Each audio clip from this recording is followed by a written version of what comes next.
ಹಾಕೋರಂತೂ ಯಂತ್ರದೊಳಗೆ ಇರೋಂಗಿಲ್ಲಲ್ಲ, independent ಇರ್ತಾರೆ, ಅವರು ಸ್ವತಂತ್ರ ಇರ್ತಾರೆ. ಇಲ್ಲ 13ನೇ ತಾರೀಕಿಗೆ ಅವ್ರು ಇಲ್ಲೇ ಕೇಳಿದ್ರು ವಿಜೇಂದ್ರ ಅವರು. 12ಕ್ಕೆ ನೇಕಾರ ಸಮಾವೇಶ, ಜೈನ್ ಸಮಾಜದ ಸಮಾವೇಶ, ಜಮಖಂಡಿದು ವಿ ವಿ ರಾಮ್ಜಿ ಮುಗಿಸ್ಕೊಂಡು ಇಲ್ಲೇ ಕೇಳಿದ್ರು. ಆ 13ನೇ ತಾರೀಕಿಗೆ ಈ ಶಿವಾನುಭವ ಮಂಟಪ ಖಾಲಿ ಇರಲಿಲ್ಲ, ಮದುವಿತ್ತು. BLA 2 ಮತ್ತು ಬೂತ್ ಕಮಿಟಿ ಅಧ್ಯಕ್ಷರು ಕಮಿಟಿಯವ್ರನ್ನ ಒಂದು 3,000 ಜನರದ ಸಮಾವೇಶ ಇಲ್ಲೇ ಇಟ್ಟಿದ್ರು. ಆದರೆ ಅದು ಖಾಲಿ ಇರಲಾರ್ದಕ್ಕೆ ಅವತ್ತು ಅದನ್ನು ಬೇರೆ ಕಡೆ ಮಾಡುವಂಥದ್ದು ಆಯ್ತು. ಈಗ ಮುಂದೆ ಅವರು ಒಂದು ಡೇಟ್ ಕೊಡ್ತೀನಿ ಅಂತ ಹೇಳ್ಯಾರ. ಆ ಡೇಟಿಗೆ ಮತ್ತೆ ಇಲ್ಲೇ ಸಮಾವೇಶ ರಾಜ್ಯಾಧ್ಯಕ್ಷರದ ಆಗೋದದ ಇಲ್ಲೇ. ಶಾಪೂರ್ ಅವರು ಇರೋದ್ರಿಂದ ಅವರೆಲ್ಲ ಮಾನಿಟ್ರಿಂಗ್ ಮಾಡ್ತಿರ್ತಾರೆ. ಇನ್ನೂ ಐತಿ, ಇನ್ನೂ ಡಬಲ್ ಇದ್ದದ್ದು ಡಿಲೀಟ್ ಆಗೋದು ನಡೀತಾ ಇದೆ. ಈಗಾಗಲೇ ಡಬಲ್ ಇದ್ದದ್ದು ಡಿಲೀಟ್ ಮಾಡೋದು, ಎರಡು ಕಡೆ ಇದ್ದದ್ದು ಅವು ಡಿಲೀಟ್ ಮಾಡುವಂಥದ್ದು, ಹೊಸ ಸೇರ್ಪಡೆ ಕಾರ್ಯಕ್ರಮವೆಲ್ಲ ಇನ್ನೂ 10 ದಿವಸ ಇರುವವರೆಗೂ ನಡೀತದೆ. ಅದು ಏನು ಆ ಪ್ರಕ್ರಿಯೆ ನಡೆದತ್ತೆ, ಆಗ್ಬೋದು. ಈಗ SIR ಪ್ರಕ್ರಿಯೆನೂ ಪ್ರಾರಂಭ ಆಗೈತಿ ಇಲ್ಲೇ ಎಲ್ಲ, ಇಡೀ ರಾಜ್ಯ ತುಂಬ, ಕರ್ನಾಟಕದ ರಾಜ್ಯ ತುಂಬ SIR ಪ್ರಕ್ರಿಯೆನೂ ಪ್ರಾರಂಭ ಆಯಿತು.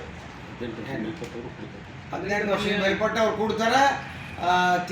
ತೀರಿ ಹೋದವರು ಡಿಲೀಟ್ ಹಾಕ್ಯಾರ, ಡಬಲ್ ಇದ್ದವರು ಡಿಲೀಟ್ ಹಾಕ್ಯಾರ. ಈ ಎಲೆಕ್ಷನ್ಗೆ ಆಗೋದಿಲ್ಲ. SSR ಅಂತ ಮಾಡ್ಯಾರಲ್ಲ ಈಗ, ಇದಕ್ಕೆ SSR ಅಪ್ಲೈ ಆಗೋದು, SIR ಆಗೋದಲ್ಲ. ಈಗೆಲ್ಲ ನೋಡಿರಲ್ಲ ನೀವು, ಅಸ್ಸಾಮದ್ದಾಯ್ತು, ಬಂಗಾಲದ್ದಾಯ್ತು, ತಮಿಳುನಾಡು ಯಾರು ಅಬ್ಜೆಕ್ಷನ್ ಮಾಡುವಂಗಿಲ್ಲ ಅಂತ ಪ್ರಮಾಣ ಬಹಳ ಕಡಿಮೆ. ನಿಮ್ಮ ಬಿಜೆಪಿ ವಿಶೇಷ ಹೊಡೆತ ಕೊಡುತ್ತೆ. ಈ ನಿಟ್ಟಿನಲ್ಲಿ ನೀವೇನಾದ್ರೂ ಪ್ರೋಗ್ರಾಮ್ ಹಾಕೊಂಡ್ರೆ? ಅಲ್ಲ, ನಡೆದತ್ತ, ಅದು ಎಲ್ಲ ಕೆಲಸ ನಡೆದದ.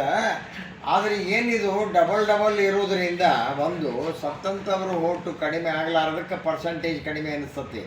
ಅವನ್ನೆಲ್ಲ ತೆಗೆದು ನೋಡಿದರೆ ಪರ್ಸೆಂಟೇಜ್ ಆಗುವಷ್ಟು ಆಗ್ಯದ. ಕೆಲವರು ಶಿಫ್ಟ್ ಆಗ್ಯಾರ. 3 ಕ್ಯಾಟಗರಿ ಅದಾವೆ ಇಲ್ಲಿ. ಒಂದು ವೋಟರ್ ಶಿಫ್ಟಿಂಗ್, 2ನೇದ್ದು ಡೆತ್ ಆದವರು, 3ನೇದ್ದು ಡಬಲ್ ಇದ್ದವರು. ಇವು 3 ಕಡಿಮೆ ಮಾಡಿದ್ರೆ ಆ ಪರ್ಸೆಂಟೇಜ್ ಕರೆಕ್ಟ್ ಐತಿ. ಏನು ಅವು 3 ಇರೋದ್ರಿಂದ ನಿಮಗೆ ಪರ್ಸೆಂಟೇಜ್ ಕಡಿಮೆ ಆದಂಗೆ ಆಕತಿ.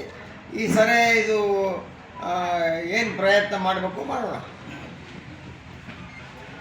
ಅದು ಅವರಿಗೆ ವರಿಷ್ಠರಿಗೆ ಗೊತ್ತು, ನನಗೆ ಗೊತ್ತಿಲ್ಲ.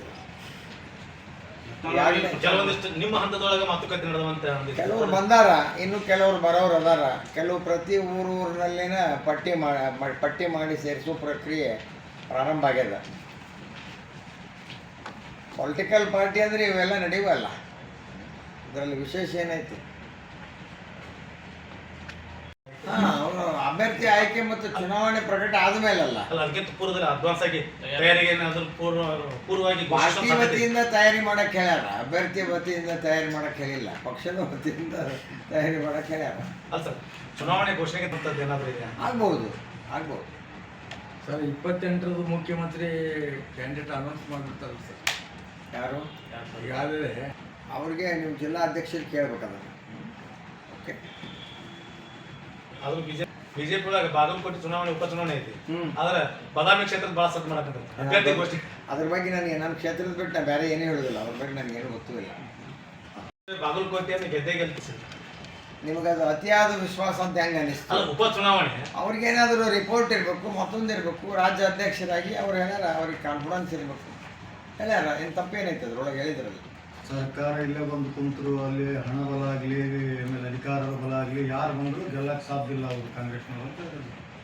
ಅಲ್ಲ, ನಿಮಗೇನಾದ್ರೂ ತಪ್ಪು ಹುಡುಕಿದ್ರಿ? ಸಾಮಾನ್ಯವಾಗಿ ರೂಲಿಂಗ್ ಉಪಚುನಾವಣೆ ಜಾಸ್ತಿ ಇದು ಇರ್ತದೆ.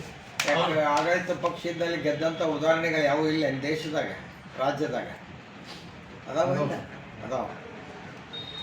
ನಿಮ್ಮ ಹತ್ರ ಎಲ್ಲ ಇರ್ತಾವಲ್ಲ, ಪ್ರೆಸ್ ರಿಪೋರ್ಟರ್ ಹತ್ರ ಹುಡುಕ್ಯಾಡ್ ಹಾಕಿ, ನೀವು ಹುಡುಕ್ಯಾಡ್ ಹಾಕ್ಬೇಕು.